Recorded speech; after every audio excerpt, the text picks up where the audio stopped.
with the things I had to stop doing, I lost about 120 plus pounds. What's up, you guys? Welcome back to my channel. Just see those sleigh bells jingling, ring, tingle, tingling. Come on, it's a lovely weather for a sleigh ride together with you. So today's video is in a different setting. I'm in the car because I just came from the gym, and I kind of got motivated by or motivated to make this video.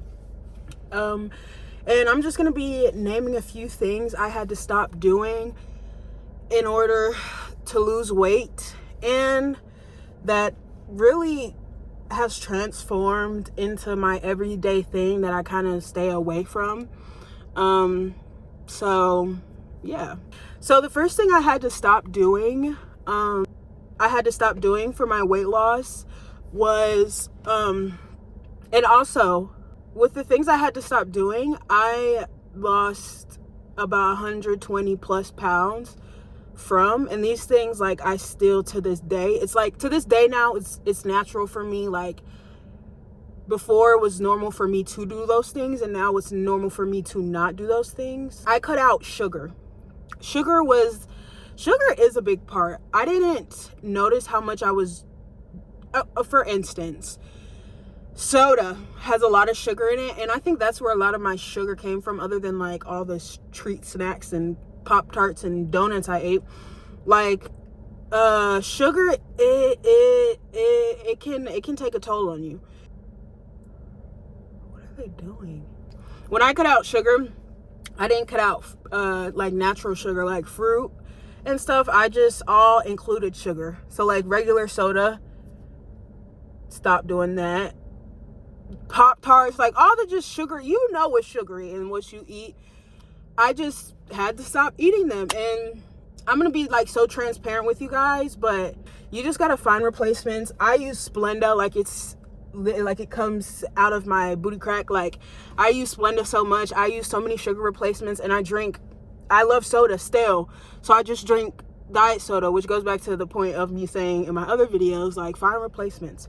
The second thing that I had to cut out was fried food. My diet was so strict when I first started it. It was very, very, very, very strict, but it also helped me to discipline myself and to get me here now.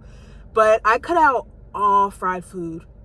Like, anywhere I went, Chick-fil-A, anywhere, I got the grilled option. Fried it's a lot. It's a lot. Fried is, yeah, it's a lot. I can't go into depth about fried food, but I know it's self-explanatory. Fried food is just, it's a toll on you, especially the amount I was eating it.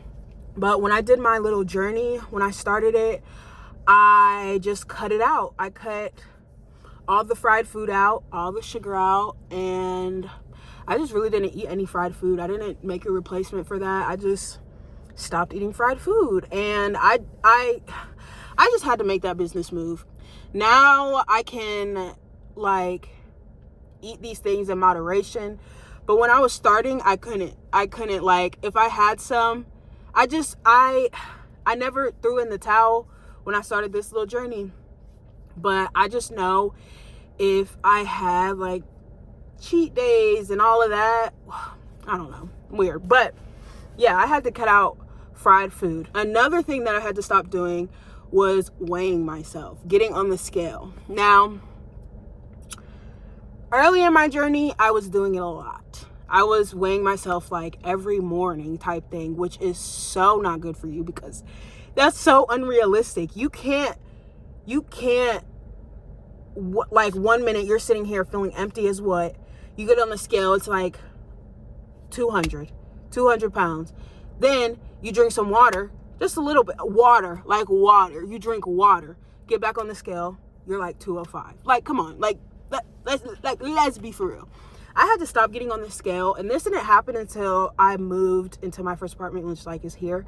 At the beginning, I was weighing myself, but then I moved here, and now I literally don't. Like, I have not touched my scale. I should just throw it away. It's under my sink. I haven't touched it in so long, and I can't even tell you how much I weigh. Like, I've been on this journey, my fitness journey, for, I don't know, I think 2 years now, or a year. And like a strict fitness journey, it's been a year.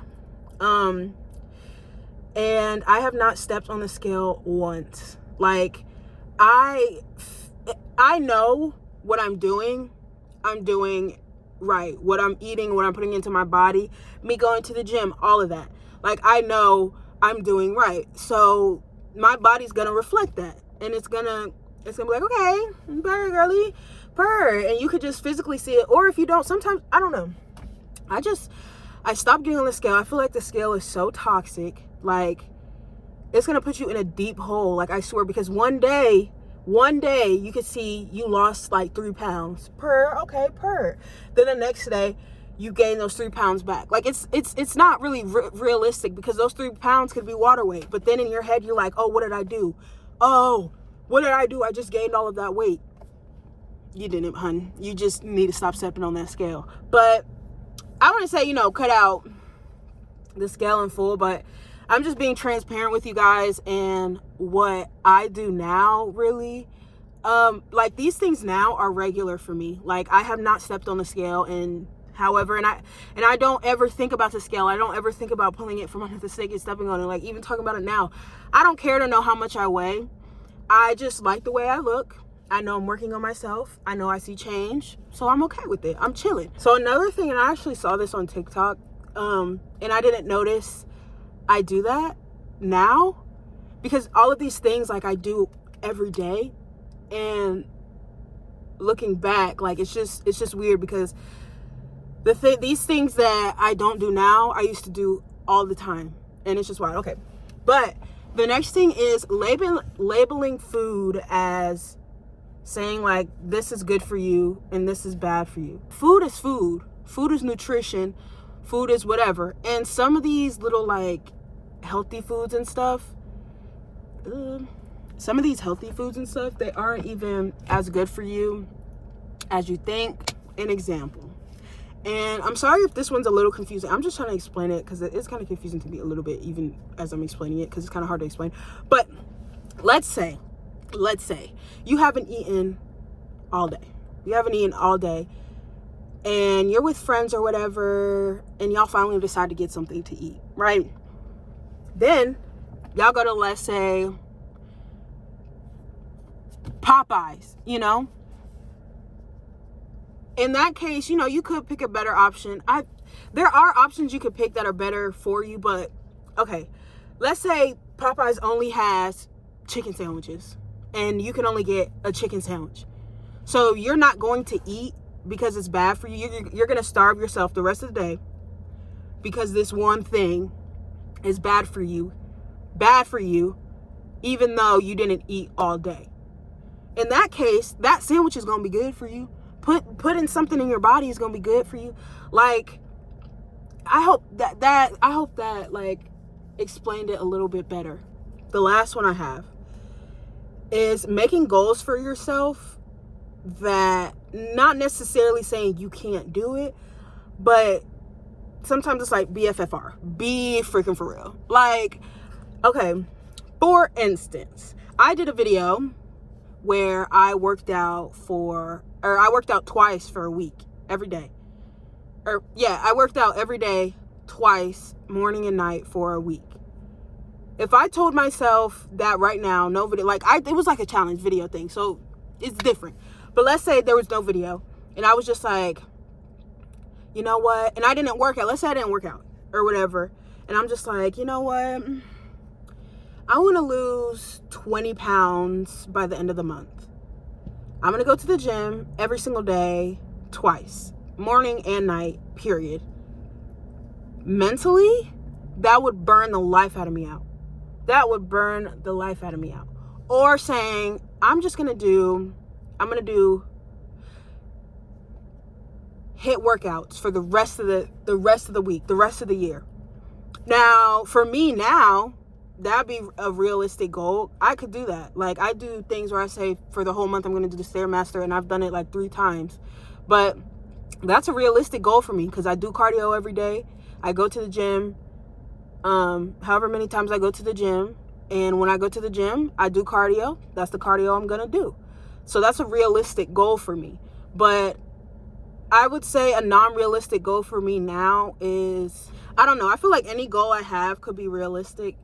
But if you are starting in your journey, and like I was starting in my journey, and I was like, oh, I'm going to go to the gym every day. I'm going to da-da-da-da. Did I go to the gym? No. In the beginning of my journey, I didn't go to the gym at all, but I set a goal saying I was going to go to the gym every single day, not even being in the gym for a day in itself. Like, just, you can't set unrealistic goals. Let's go slow and work our way. Okay?